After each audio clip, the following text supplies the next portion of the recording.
All right, what's going on, everyone? Welcome into the Rundown. I'm your host, Ryan Wilson, here on WOWK Plus. We've got a great show for you today. We're not going to waste any time. It's going to be all about the West Virginia Mountaineers, and I don't think I could have found a better person to come on with me.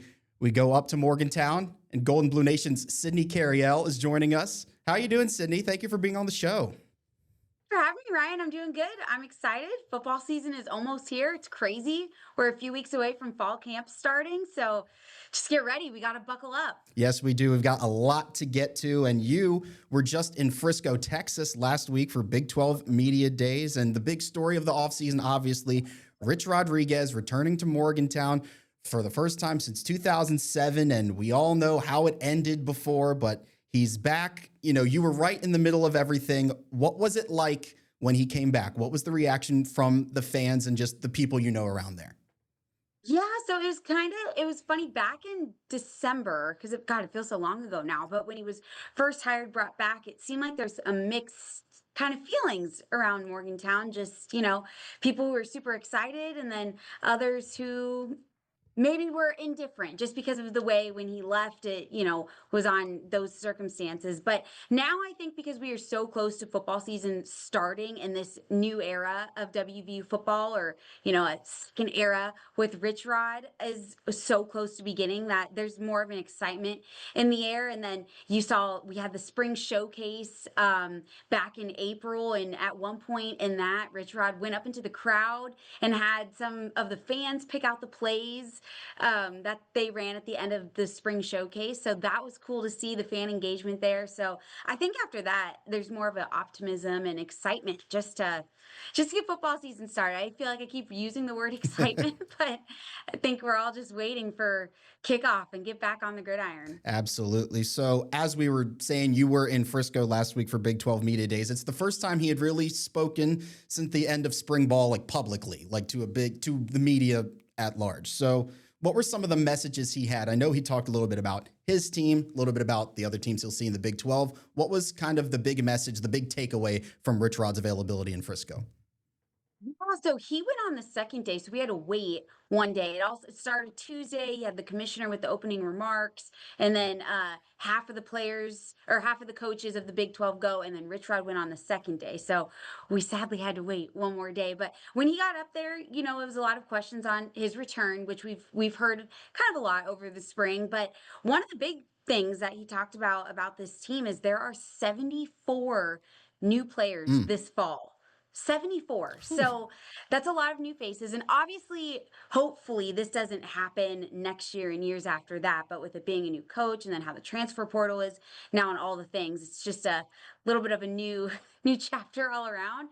So he kind of touched on having to navigate that in this off season and get that chemistry going before the season starts. It'll be huge for fall camp and then those first two games to really feel out who the starters are.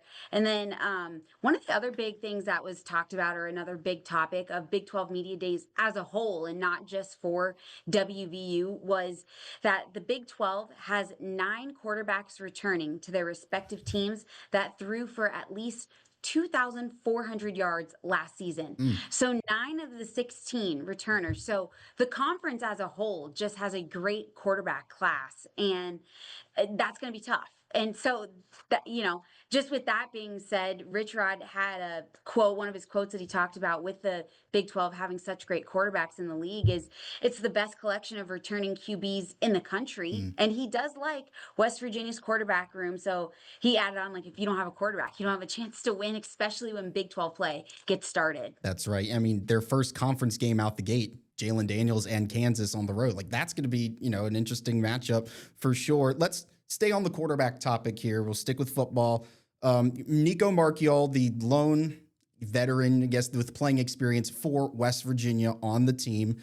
It's always the talk every offseason who's going to be the starting quarterback. From what Coach Rodriguez has been saying, do you think he's the clubhouse leader, and who else do they got kind of competing in that room? Oh, Ryan, I don't want to let you down, but Coach Rodriguez hasn't really said anything. It's like it's kind of been the joke of this whole spring into summer is we just don't know. That's And right. his continuous statement that he says is I have a really good quarterback room. We have 4 or 5 guys who could I feel comfortable in. This is the room that I'm not too worried about compared to the other position groups and stuff like that. But Nico, though, is like you said, returning. He's a redshirt junior. He won several games for the Mountaineers over the last 3 seasons as the backup. But when he would come in for Garrett Green, or if Garrett Green was hurt, and he would start. But the competition for Nico right now is going to be redshirt senior Jalen Henderson. Mm, He transferred from Texas A&M, and he's actually back on the field after a season-ending injury at the end of 2023. So in their bowl game, he got hurt, missed the entire 24 season, and then is now back, transferred to WVU. So he's got a ton of experience. He's a redshirt senior. He played his first 2 years of college at Fresno State, then transferred to Texas A&M, got experience there, and obviously Texas A&M. That's big school, big name, big all the time. things. So now being at WVU, that's going to be a lot of competition going on between those two and the few other quarterbacks that Rich Rod had said. But I think we need to keep our eyes on those two Those two. quarterbacks. All right. Sounds good. And then you said there's 74 new players on this roster, but there's, still some guys that decide to stay around. Jaheim White, great player. Jaden Bray, we're going to get to him in a second. Preston Fox, among those. A lot of them want to be veteran leaders, just kind of talk about those returning players, what it means for them coming back and what they hope to bring to this kind of new culture, new environment that's going on in Morgantown. Yeah, so at the Big 12 Media Days, WVU brought 3 returning players with them to speak. So it was Jaden Bray, Landon Livingston, and then Eddie Vesterinen. And it was kind of funny. Landon Livingston, he is a veteran O lineman, and he possibly could be the starting center. That's not official. Nothing of that has come out yet. But he is one of the only veterans because that whole offensive line is going to be new except for Landon. So getting that chemistry going, he was kind of funny. We joked with him like, did you have to go up to your teammates in these practices and like as you're getting on the line, be like, "Hi, I'm Landon," and Right. introduce yourself? And he laughed and said, he kind of said, "Yeah," but like in a joking Hmm. way. But so that was interesting to hear. And then Jaden Bray, he's back after a season-ending injury last fall. He was also at Big 12 Media Days, and he kind of seemed rejuvenated when he was talking to the media members in the little scrum they had going on, just seemed ready for the season. We asked him, playing now with Rich Rod and that kind of style of offense, that fast pace, up tempo, how are you feeling about that? Is that a change for you? And he said, when I started my career at Oklahoma State, that's where he started, Hmm. they played a lot of fast pace. So he's really familiar with this. So he's excited to get back to that, he said. So that's encouraging to see. And then Jaheim White, like you mentioned, we're hoping to see him have a breakout season running the Yeah. ball. And then defensive lineman Eddie Vesterinen, similar to Jaden, he's back after a season-ending injury last year as well. So he had an interesting quotes about he stayed at WVU because when he saw that Zach Alley, the defensive coordinator, was coming to WVU from an SEC school in Oklahoma, he was like, "Oh, I think I like his style of play. I want to give it a shot." So that's got to be encouraging to see, especially because he is one of the only starters returning on West Virginia's defensive line. So it's it's Yeah. just going to be interesting. We're going to have a lot of new names that we're going to become fan favorites as the season goes on. Absolutely. Well, we can't wait to see it. We're not done talking football yet, but we are going to take a quick break. When we come back, we will take a quick look at the schedule and see maybe where it starts to, heat up there, the end of the out of conference, and then the beginning of the conference schedule. We'll be right back.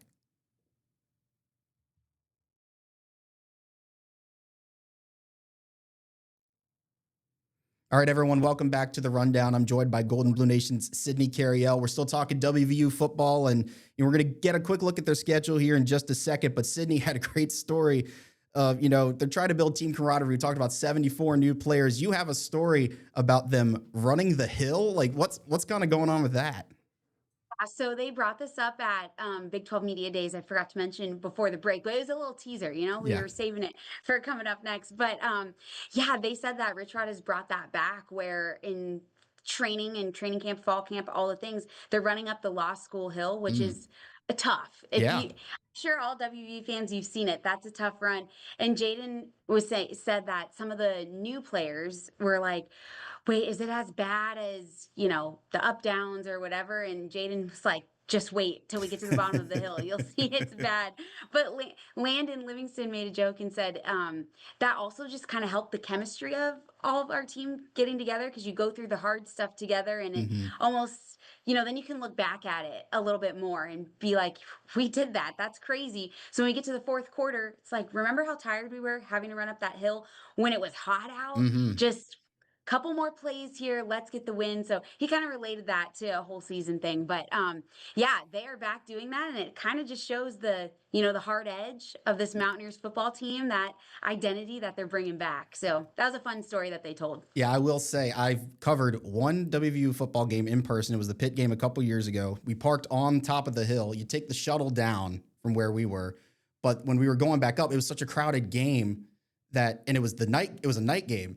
So like it was just crowded and there was no shuttles going back up. So I had to walk up the hill, up the road. Yeah. So I just know how tough that is. Yeah. And with your gear, it's a Yes. tough Oh my walk. I gosh. get it. Yes, everything. So let's get a quick look at the schedule here. It's kind of you never say anyone's an easy opponent, but it's a cupcake opener. Robert Morris coming to Morgantown. I wasn't going to touch on it, but we'll quickly, just what do you think the atmosphere will be like for the first game back in Morgantown with Rich Rod there? I think it's going to be fun. Like you said, Robert Morris, but this is a chance for us to see some of the starters Hmm. and some of the players that we don't know their names. So that'll be good for fans and I think the coaching staff alike. But Rich Rod, we've asked him a couple times, has he thought about what that moment is going to be running out with the team again, for Hmm. the first time since 2007. Yeah, So that, and he's like, yeah, he said he has thought about it, gives him the chills, but he can't think too far ahead, that's right. one game at a time. So I think just having that come back, football season be back, will be fun for everybody. Absolutely. And we're going to get to obviously the huge game September 13th back in Morgantown, but I wanted to touch on the game in the middle in Athens Yeah. against Ohio. Now, that's a game that's a tricky one because Ohio is the MAC champion. They do have a new coach. Mhm. They do have a new roster, but they do have a quarterback returning, a running back that went to Minnesota but is now back in CA Bangura. That's an interesting spot. How do you think? I don't know how much of a pulse you have on the fans. Probably a pretty good one. The fans are looking at that game right before the Pitt game, going, "This could be maybe closer than we hope." This might be a little home road trip game That for too, yeah. WVU. You think about how small the stadium is, but there's like a little bit at the Big 12 media days, people were kind of talking like that could be a sleeper Hmm. hard game for West Virginia. And like you just said, it definitely could be. So that could be the first, you don't want to say like true Yeah. test, but definitely to keep our eyes on back to again, like who's the starting quarterback for that game, and who's going to be playing most of the snaps, who's getting the ball a lot, receiving, who, Hmm. all of that stuff. That could be where we truly find out who will be the starting 11 and on both sides of the ball. So then the next week is Yeah. Yeah. The next week, September 13th, Pittsburgh comes to Morgantown, another edition of the Backyard Brawl. It's Rich Rod's first year, but it's not because he's been here before. And obviously, everyone knows what happened in 2007 with Pitt specifically. I don't want to say pressure, but what's the feeling like? Are people nervous for the Pitt game? Well, what's kind of the feeling? Is it a must-win game for fans to really embrace the Rich Rod era part two? Like, how is everyone viewing that game? Yeah, I think it's you hate to say must win that early in the season, Hmm. but I think it is. I Hmm. mean, everyone, I feel around here there's a sense of, once again, excitement, but also a little bit of nerves. And I don't know, you just think about everything surrounding this game, not only with the return of Rich Rod and then it being on 9/13, the score from Hmm. 2007, all those things that add up, and the tickets for this game has already been sold out for months, and all the things, and not to mention this will be the last time these two will play until 2029. So That's a you add shame, that isn't in. it? There's Isn't that no, yeah, we'll that's a get him shame. next Yeah. year. No, you got to wait. Yeah, that's a shame. this It game needs to is. be played every year. Like Agreed. you could see, like even when I think back to when it first came back, what was that? 22 when they went to Pitt. I think it was 2022. Just the fans were into it. Like you don't see a lot of Pitt fans at games usually in any game, but the West Virginia fans showed up to that one, but Pitt's fans showed up to that one as well. Then coming back to Morgantown, like I said, I was at that game. It's one of the best environments I've ever been a part of. People care. This needs to be played every single year. I agree. And speaking of one of the best environments you've ever been a part of, Eddie V Yeah. said back in 2023, that was the best college football environment he Mm-hmm. had ever played in. And that was, here in Morgantown, all the things. So you can only imagine that was back in 2023. Fast forward to this year, what it's going to be like. I mean, oh man, just thinking about it kind of gives me the chills, but Yeah. in a good way. I'm excited for Yes. it. I'll say if you're a Pitt fan, wear a neutral colored shirt so no one recognizes you. Yeah, yeah. I think they're doing a stripe out Okay. of the Yes. stadium, so that'll be cool to see. But yeah, I do know that Rich Rod also touched on at the media days that they make sure that he talks to the players, or Mm-hmm. they as the coaching staff make sure the players know how important this game Oh, is, yeah. not just for because you want to win, but for the entire state of West Virginia. And Rich Rod said, all of my coaching staff for the most part are new to, unless you're former players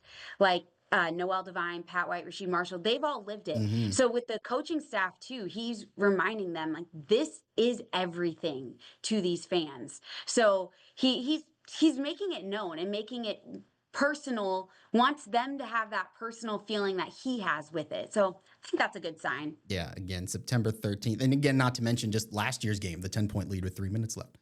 So, Oh yeah. man, yeah, I was there. That was tough. Look, we don't have to talk No, about we it. don't. And then we'll quickly go through. So, it's a good stretch. And then you got Pitt. And then I look at the next four immediately after that. It's crazy. At Kansas, Utah comes to Milan Pushkar, at BYU late on a Friday night, and then at UCF. That is close to a murderer's row right out of the gate. 3 of 4 on the road. That'll be a big test. Yeah, definitely a big test. That Friday night at BYU seems a little interesting. One, Mm-hmm. because it's a Friday night. Friday nights are meant for high school football, but that's just I besides agree. the point. That's a late kickoff Eastern time, Yes. 10:30 our time. So gotta get right. I don't take a nap, whatever you gotta do after work, and then stay up for that one. That's gonna be yeah, that'll be tough. Going on the road in Kansas also too. It's gonna be interesting. I mean, we saw how last year's game played out Yeah. here. And then remember that opened up Big 12 play, and then there was the rainstorm, Yep. and it was a 3-hour delay, all the things, or the thunderstorm. So yeah, it's tough. And then you got a little bye and then back. And it's going to be interesting. But you know what? Another game on the schedule that I think people are going to look forward to is when Colorado comes to Yes. Morgantown. Coach You got Prime. Coach Prime, Deion Sanders making the trip. So that'll be a fun one. That'll be a good crowd for sure. Yeah, All right. the two of them had a good Yeah. interaction at Oh, Big good. 12. Perfect. Yeah. Yes. That's awesome to see. Well, yeah, we can't wait for football season. August 30th, the first game against Robert Morris in Milan Pushkar Stadium. Can't wait for that. We're going to take one more break, and when we come back, we're going to talk about some guys going pro. WVU had a slate of players go in the MLB draft this week. We'll get to it after the break.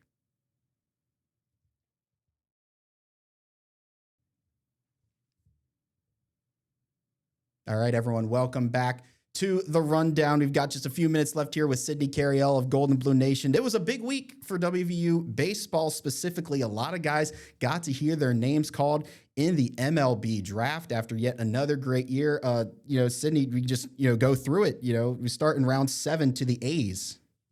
Yeah, catcher Logan Save. We know that he was the first off the board for WVU. Round 7 to the A's. Kyle West, round 13 to the Yankees. The next few players were all like 7 picks of each other. So Kyle West to the Yankees. Pitcher Robbie Porco to the Los Angeles Dodgers. Griffin Kern also going to the Athletics. Mm-hmm. And Skylar King rounded out WVU's draft class in the 15th round and is headed to the Boston Red Sox. So it's so awesome to see after such another incredible season on the diamond for WVU baseball, winning the Big 12 title outright, advancing the super regionals again, coming up short to LSU, but I mean, that was a juggernaut of a team. So, but it was just a fun season all around, and see these guys get drafted is awesome. Yeah, I mean, this I would say like the past couple seasons with Maisie's last year, then retiring, then Saban's comes in instantly. We're back to the super regionals. This team, I'm sure it's been like the runs have been crazy. Like they would win games like 13-11 in the Big 12. That must have been a wild ride to cover them this season.